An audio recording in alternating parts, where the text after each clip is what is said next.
السلام علیکم ورحمۃ اللہ وبرکاتہ۔ آج میں آپ حضرات کے سامنے چند لوگوں کے سوالات ہیں، ان کے مختلف سوالات کے مختلف جوابات آپ حضرات کے سامنے پیش کروں گا۔ قرآن پاک میں اللہ رب العزت یوں فرماتا ہے، ان اللہ لا یستحیی من الحق، کہ اللہ حق بات بیان کرنے سے نہیں شرماتا۔ تو مسائل کی جو دنیا ہے، انسان کی زندگی شریعت کے مطابق ہونی چاہیے، اور مسائل کو معلومات پوچھ کر معلومات حاصل کر کے زندگی گزارنی چاہیے، اور مسائل کے معلومات میں کسی بھی طرح کی شرم نہیں کرنی چاہیے۔ بس ہاں ایک بات کا خیال رکھے کہ ادب کے دائرے میں سوالات کریں۔ ہماری شریعت نے ادب سکھایا ہے، سلیقہ سکھایا ہے، احترام سکھایا ہے۔ ادب، سلیقے اور احترام کے ہوتے ہوئے آپ سوالات کیجئے، انشاءاللہ العزیز آپ کو اسی دائرے میں جوابات ملیں گے۔ ایک ہمارے عزیز نے پوچھا ہے کہ جی رات کے وقت میں اپنی بیوی سے ملاقات کے وقت جو سینے کا ابھرا ہوا حصہ ہوتا ہے، میں نے اس کو منہ میں لے لیا اور دودھ میرے منہ میں آ گیا، تو اگر وہ دودھ منہ کے ذریعے سے حلق میں اندر چلا گیا، پیٹ میں اندر چلا گیا، تو کیا حکم ہے؟ تو بھائی اس کا حکم یہ ہے کہ منہ میں لینے میں تو مسئلہ نہیں ہے، لیکن اگر وہ دودھ آپ نے منہ میں لے کر ارادتاً جانتے ہوئے اپنے پیٹ میں لے لیا تو یہ گناہ کبیرہ ہے، توبہ استغفار کرے۔ لیکن اگر وہ دھوکے سے چلا گیا ہے تو پھر گناہ کبیرہ نہیں، لیکن اس سے بھی بچنا چاہیے اور اللہ سے معافی مانگنی چاہیے۔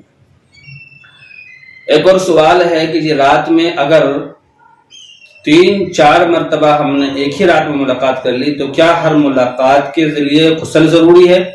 اور اگر ہم نے غسل نہیں کیا تو صبح میں جب ہم غسل کریں گے تو 3-4 ملاقاتوں کے لیے کیا 3-4 مرتبہ غسل کرنا پڑے گا کہ ایک ہی غسل کافی ہے؟ اور اگر دوسری ملاقات میں اللہ نے امید پیدا کر دی تو وہ بچہ جائز ہوگا یا ناجائز ہوگا؟ کیونکہ ہم تو اس وقت پاک نہیں تھے، پہلی ملاقات میں تو ہم پاک تھے، مگر اس وقت اللہ نے کوئی امید نہیں دکھائی۔ تو بھائی جان اس کا جواب آپ یوں سمجھے کہ آپ فَأْتُوا حَرْثَكُمْ أَنَّىٰ شِئْتُمْ، آپ کی بیوی ہے، آپ جتنی بار چاہے اپنی ملاقات کریں، کوئی مسئلہ نہیں ہے۔ اب رہ گیا مسئلہ اس بات کا کہ ایک رات میں کتنی بار ملاقات کر سکتے، تو اس میں مرضی ہے آپ کی۔ اگر آپ غسل نہیں کر سکتے تو کم از کم اتنا تو کر رہے ہیں آپ ایک ملاقات کے بعد میں کہ ناف کے نیچے کا اچھے سے حصہ دھو کر پاک صاف کر پھر آرام کرے، پھر دوبارہ ملاقات کر لیں۔ گرمی کا زمانہ ہے تو نہانا افضل ہے، اور سردی کے زمانے میں اگر آپ نہائیں گے 2-4 مرتبہ نہائیں گے ایک رات میں تو آپ بیمار پڑ جائیں گے۔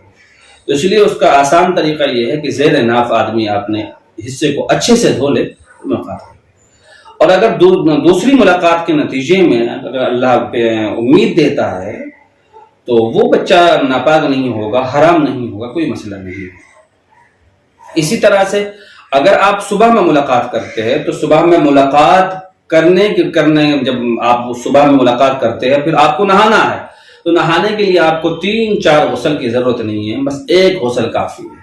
کوشش یہ کرنی چاہیے کہ غسل جتنی جلدی ہو سکے اتنی جلدی غسل ہو جائے، کیونکہ جنبی آدمی کے پاس رحمت کے فرشتے نہیں آتے، اس لیے آدمی کو چاہیے کہ وہ فارغ ہو گیا اب زیر ناف کے جو جگہ اور حصہ ہے اسے دھو لے اور صبح اٹھ کے جلدی سے غسل کر لے۔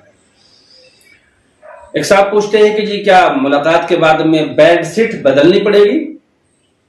جی بھائی، جس بیڈ شیٹ کو بہتر تو یہ ہے کہ آپ رات کے وقت میں ملاقات کرنے سے پہلے جس جگہ ملاقات کر رہے ہیں تو اس کی چادر، اس کی بیڈ شیٹ الگ ہونی چاہیے۔ اور اگر آپ کے پاس بیڈ شیٹ کا الگ انتظام نہیں ہے، ایک ہی بیڈ شیٹ ہے، تو اب دیکھا جائے گا کہ اس بیڈ شیٹ پر گندگی کہاں لگی ہے، ناپاکی کہاں لگی ہے۔ جس حصے میں جہاں پر ناپاکی لگی اس حصے کو دھو لے، وہ پاک ہو جائے گی۔